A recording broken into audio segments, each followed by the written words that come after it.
Le Flash Info. Et tout comme certains habitants du Nord-Cotentin, samedi en milieu d'après-midi, vous avez peut-être entendu un bruit sourd, voire ressenti une petite secousse. En cause, un léger séisme d'une magnitude de 3,1 sur l'échelle de Richter a légèrement secoué la région. L'épicentre se situe à 5 km au sud-est de la commune de Bricbec. Comme l'indique sur son site la direction des applications militaires, la secousse a été ressentie dans l'agglomération de Cherbourg et dans la Hague. Aucun dégât n'est à déplorer.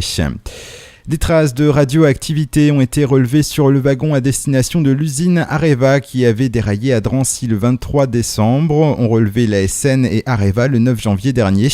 Selon le géant du nucléaire, l'étanchéité du colis qui contenait les déchets n'a pas été rompue. Plusieurs hypothèses sont à l'étude.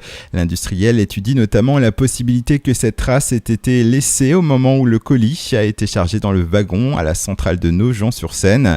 La dose relevée d'un niveau de 56 microsieverts par heure serait sans danger pour les riverains. Un Britannique porté disparu finalement retrouvé dans le Sud-Manche. Les gendarmes de Pontorson avaient lancé un appel à témoins. L'homme de 79 ans atteint de la maladie d'Alzheimer a été retrouvé samedi en début d'après-midi à 500 mètres de son domicile. Gelé, il a été conduit à l'hôpital d'Avranches pour y passer un examen. Fait divers dans la nuit de vendredi à samedi dernier, un motard a perdu le contrôle de sa machine sur la RD 901 dans le sens Kerqueville-Beaumoig. Le pilote du deux roues essayait de dépasser une voiture qui circulait devant lui. Il a heurté le muret de délimitation de voie avant de chuter et de glisser sur la route. Blessé, l'homme a été pris en charge par les pompiers.